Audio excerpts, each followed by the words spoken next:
Semen is of an extraordinary level of potency. You are using it to spill it on the JNU bed sheets, okay?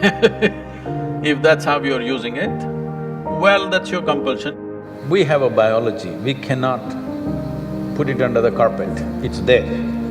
Body has its needs, as there is physical hunger, so there is sexuality, but to what extent is your choice. So in the yogic culture, this is called as virya. It is one of the most potent things. Obviously, it has a potency if you know how to explore.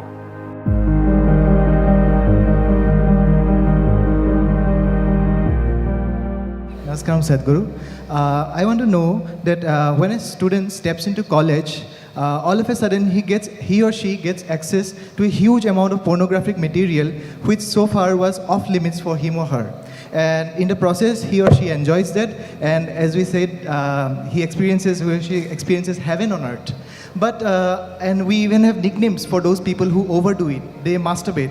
We overdo it sometimes. So how do we know how much of that is good or bad? And so can we have the truth about masturbation? Oh, looks like a popular question, eh?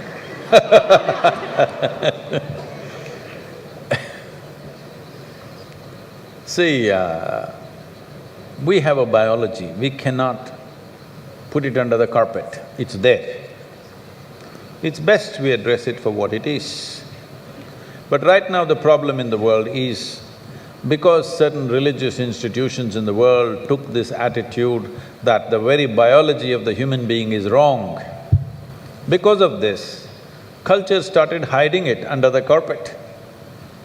Well, in this culture we never had it, but after the British came and left, we became more prudish than the British. But before that, if you look at our temples, all the outside temple art is all pornographic, if that's what you want to call it.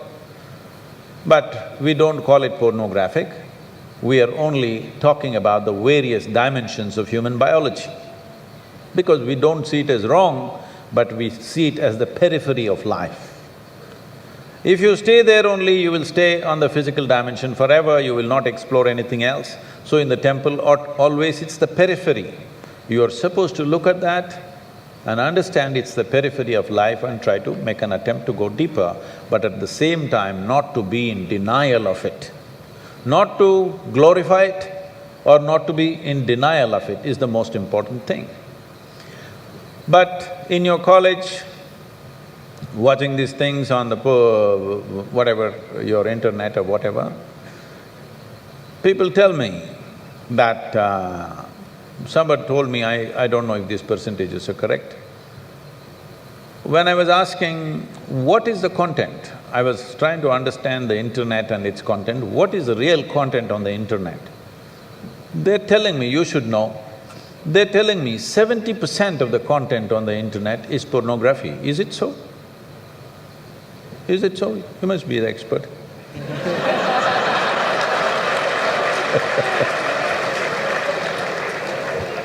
Is somebody doing PhD on it?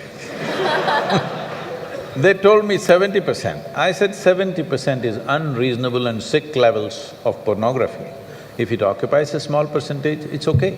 70% of a technological platform which could do millions of things, unfortunately is pornographic, just biology of life. It's very unfortunate because once you come as a human being, your biology is not the front end of your life. It is one part of your life. This cerebral capability came so that your intelligence becomes the front end of your life, and if you become conscious, your consciousness becomes the front end of your life. Biology is the front end of a bull. It's okay for him, that's all he knows. But biology should not be the front end of a human life, it is part of our life. We are not denying it. So, at a certain stage in your life, it's like this. A 95-year-old man went for a medical checkup with his doctor. The doctor did a thorough checkup and said, "Hey, old boy, you're doing great for 95, no problem with you." Then the old man asked, "Doctor, but what about my sex life?" Then the doctor looked at him and asked, thinking about it or talking about it?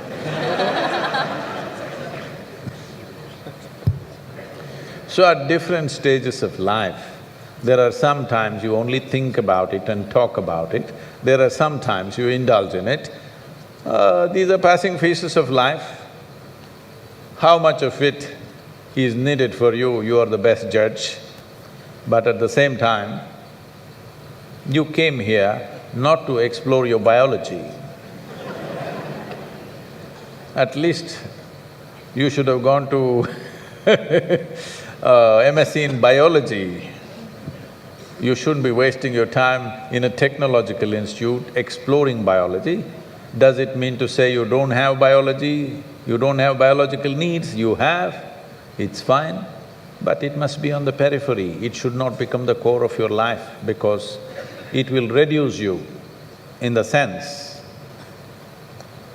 A creature which was purely biological evolved into a place which has an intelligence of its own beyond its biology. See, animal intelligence works for its biology alone. How to get its food, how to get its mate, this is all its entire life is. If human intelligence also functions like that, you are bellying the evolutionary process. You are seeing how to go back, take the evolutionary process backward, not necessary. This does not mean you do not have a body, body has its needs, as there is physical hunger, so there is sexuality. You have to address it in some way, but to what extent is your choice, but definitely it should not be the front end of your life because you're rolling back evolutionary scheme of putting your intelligence and consciousness in the front. Instead of that, you're putting your biology in the front.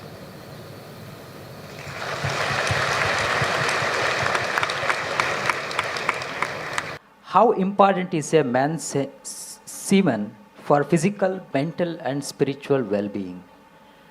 Can wasting our semen damage us spiritually? Well, you know, semen is the basis of your physical existence, whether you're a man or a woman. You have come into existence because that is 50% of the ingredient, yes?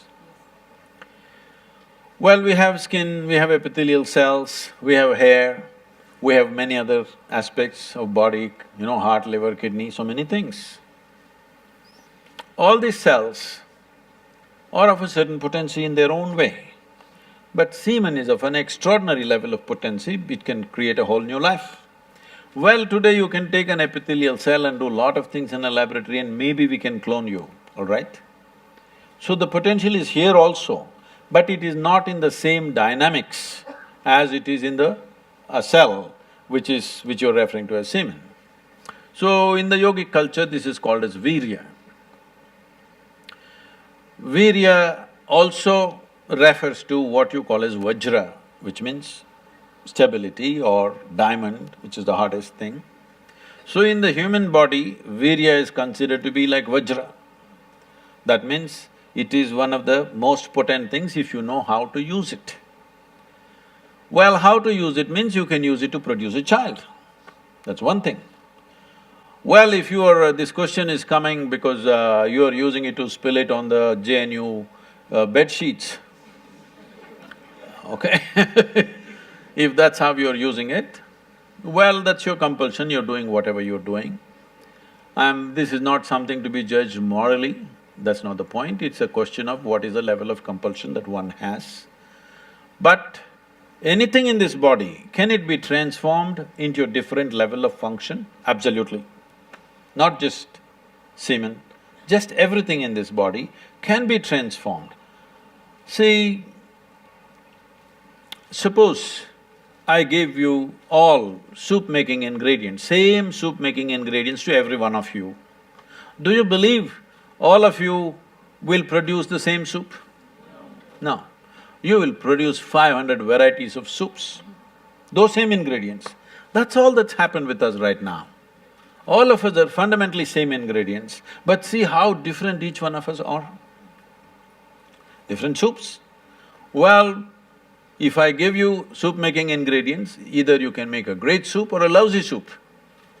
Depends what kind of skills you have, isn't it? So this goes for everything, not just for semen. Every dimension of your body and your mind, you can transform into something tremendous, or you can make it mediocre, or you can make it a serious problem. Every aspect of your life. That goes for this aspect of life also. This same energy, see, people are making it literal translations, but if you want to produce a certain, let's say, epithelial cells, how much energy the body spends on it? And if you want to produce a cell which you call a semen, how much energy body spends is very different. This can be scientifically established. So, when you're investing so much energy in that, obviously it has a potency if you know how to explore. But are you competent to explore? Are you capable of exploring? Do you have the necessary sadhana and guidance to do that? That's a big question mark.